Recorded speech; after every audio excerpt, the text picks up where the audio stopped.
Comment sortir d'une relation toxique? Sortir d'une relation toxique n'est pas facile, mais ce n'est pas impossible. La plus grande difficulté est de se rendre compte que nous sommes piégés, que nous ne sommes pas heureux et que nous pouvons vivre différemment. La prochaine étape est de trouver la force de changer et de travailler sur vous-même. Parce qu'il est important de savoir pourquoi nous sommes pris dans le système toxique et de réparer les dommages qu'il nous a causés. Relation toxique. Définition. On parle généralement de relations toxiques lorsqu'il s'agit de manipulation et de violence, mais pas forcément physique, mais plutôt mentale, économique, etc. Dans une relation toxique, il n'y a pas de confiance, il y a une tension constante, se blâmer au lieu de se soutenir et de prendre soin les uns des autres. Habituellement, c'est pour qu'une personne ait du pouvoir sur une autre, se faisant du chantage émotionnel, se faisant souvent une victime et embrassant la victime réelle avec culpabilité, autodépendance. Soit dit en passant, créer la situation de telle sorte qu'il nous semble que nous ne pouvons pas partir, parce que, par exemple, personne d'autre ne veut de nous.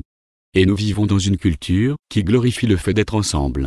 Où vous avez le sentiment que vous ne pouvez pas partir, car nous devons tellement à notre partenaire que nous ne serons personne seul, alors qu'en fait, nous avons une estime de soi réduite à vivre dans une relation toxique. Tout cela se produit généralement lorsque les gens sont ensemble depuis un certain temps, sont habitués les uns aux autres, apprennent à connaître leurs bons côtés, et ce n'est qu'alors que les aspects sombres émergent. Voici comment sortir d'une relation toxique. Si vous avez été en couple jusqu'à présent, celui ou celle qui aime trop, qui sent qu'il ou elle aime sans réciprocité, et qui peut qualifier sa relation de plus toxique que saine et satisfaisante, il est temps de commencer le chemin du rétablissement et à s'aimer. Une relation saine basée sur l'amour mutuel, la proximité et le respect ne peut être créée que par des personnes qui s'aiment d'abord. Que pouvez-vous faire? Commencez par réaliser que votre relation est toxique. Votre relation vous apporte des sentiments et des comportements plus destructeurs que le bonheur et la sécurité. Pariez sur la psychoéducation pour sortir d'une relation toxique. Rien ne fonctionne pour refroidir nos émotions comme connaître les mécanismes qui nous guident lors du choix d'un partenaire. La lecture de livres peut vous aider. L'observation de soi et l'exploration de vous-même vous rendront plus attentif et prudent lorsque vous entrez dans de nouvelles relations.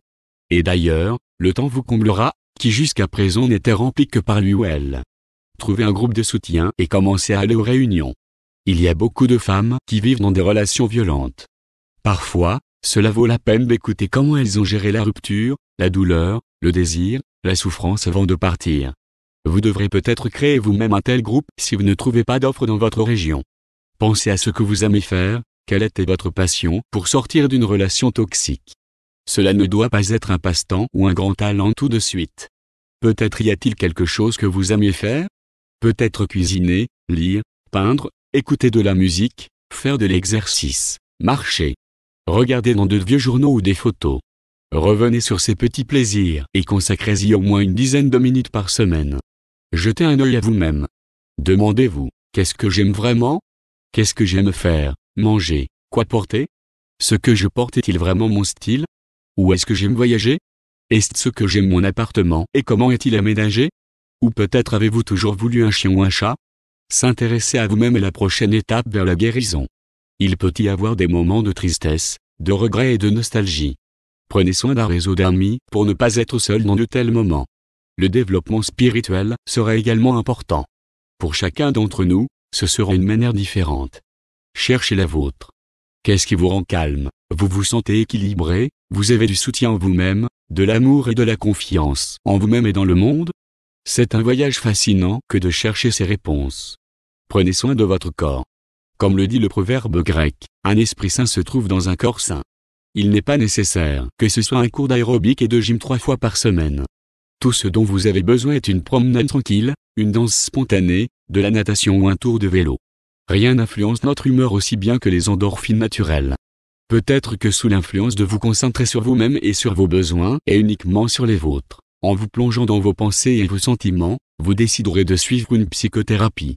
C'est une décision importante et elle ne doit pas être précipitée. La psychothérapie est un processus qui continue. Il a un début, un milieu et une fin. À chaque étape, des sensations différentes peuvent survenir, pas toujours agréables. Le point culminant devrait être une plus grande conscience de soi, une paix et un équilibre intérieur et un sentiment de liberté. Absence de compulsion, d'évaluation des autres, de peur, de comportements agressifs, de dépendance et d'autres mécanismes de défense. c'est le genre d'harmonie qui est juste à l'intérieur de nous. La psychothérapie est un chemin difficile qui amène toujours des changements. Conclusion. Bien que quitter une relation toxique, ou un partenaire violent ne soit ni facile ni rapide, cela peut changer votre vie pour le mieux. C'est une étape importante pour prendre soin de vous et de votre bonheur. D'autant plus qu'il serait dommage de passer sa vie à souffrir.